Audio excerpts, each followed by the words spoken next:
دلته خلکو ته که سیچي وي که ډیپي وي که دلته مالیزاتوب وکړي د تیلو بوتلان 1500 بوتلان په توان کې موږ ایښي دي قسم په خدای که یې سیچي ورته ولاړ څوک دلته باید خبر واخلي هر ادارې والا یې که افسي که پوځي که ضریب سمیې په خدای که په روغتونې ولاړ شي په خدای که بیا تیوټر بوځي دا سوچ به نه وي سرکار یې په کلاو غوږونو واوري دا سوچ به نه وي لکه پرون چې زموږ ملګري د پي ټي ایم نه راګرځولي ول پولیس ورته ولاړ ول نن به دا سوچ نه وی که دا سوچ ویې چې زه به دلته پر دې خلکو ته یا یو لاس واچوم یا به ورته درېږم زما دې په خدای سره قسم وي که چې یې مټر ورته یا کوم راشي پام کوه خپلې پایار دې کاټ کړه که یو کاټې که سل کاټې که زر کاټې خپلې پایارونه دې کاټوه دلته دې زموږ د وطن مزدوران یاست دلته دې زموږ څوکیداران یاست دلته سپی په وس کې نه د ویسي په وس کې سته نه د ویډیو په وس کې شی شته کې د څلوېښت څیزونو د لکو پوتو خاواله یاست کې چارې ته درولي یاست کې به په خپله هرې کې اوسېږئ خپله تاڼه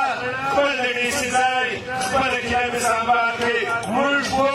چمن په موږ په وطن په کې څو زموږ وطن دی جنازر زموږ وطن دی دلته د فلوسو دلته د نیوزو دلته د فلوسو هېڅ کار نشته زموږ اتحاد په امن دی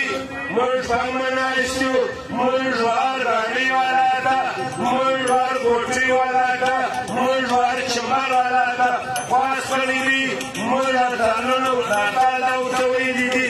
ووایي چې مخکې مو اعلان کړی دي نو نن دین هر سړی په ګډاو غوږونه واوړي وګوره زموږ ملګري دي نه تنګوي که د کیلې و شاته ناست یم زموږ ملګري دي که د انګلیسي و مخته ناست یم زموږ ملګري دي وروره جواهرات ته موږ پاس کوو چې وچان پر کوم ځای ولاړ دي که په ګارډن کې دي که په چمن کې دي پر هغه ځای ودروئ موږ دلته د انګلیسي په پروګرام کې یو چې موږ د انګلیسي ګیټ بند کړو موږ د انګلیسي په ګیټ کې خښتې وسېږدو که میوه شی شوې که ماپښین شی شوې انګلیسي نه میوه پرېږدو دسترخواني پرېږدو چې دلته دې زما پر ولس زما پر بچیانو زما پر ورونو روزګار بند کړی دي دلته به تا تنخواوې را روانې دلته به ته تنخواوې پټه وړې خپل بچیان به وګرځې زما بچیان به د شپې لوږې پرېوځي زما بچیان به دلته د دې ځای څخه که ته خپلو بچیانو نه وړې لیکن ستا بچیان یم قسم په خدای که راسته وخوري که دې ښه راوستې که دې زموږ ولس نه ورکړې د کیپټن د دروازې سره هلته بیا موږ روډ پرې کوو بیا هلکه یا موټر دوس لاړ شي په دې خوا راشي که سرکاري کسې ولري موږ هر سړي ته دا وایو چې زموږ یو دېرشمه ورځ ده چې موږ په امر ناست یو موږ دې داسې ریلي کړې ده چې د ځوانانو د سپېږوري ده 3 لکه 3.5 لکه تعداد د چا درخت ته تاوان نه دی رسېدلی د چا وږې ته تاوان نه دی رسېدلی بل کش د کشمي مومنانو ډېلي موږ وکړ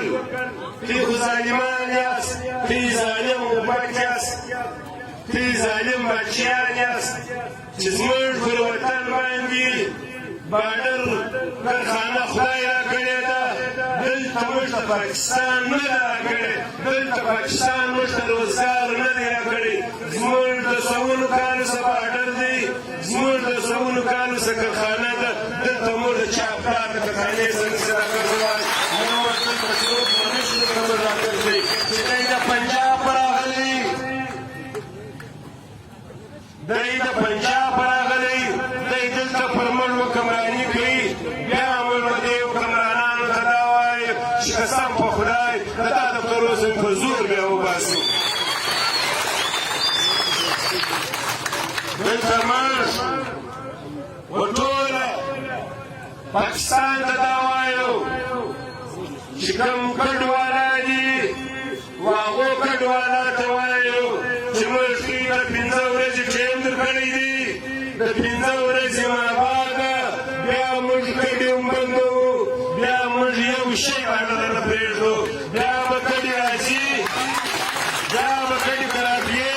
دا هلکینې په مخ کې به خپلې خیمې دروي دا هلته به خپل ځایونه جوړوي د ډیسي د ځای و مخ ته به بیا کډوالا خپلې خیمې دروي موږ خیمې ورکوو د ادارو د دفتر و مخ ته به یې دروي یوه ګېټ ته هلته به بیا دا بچیان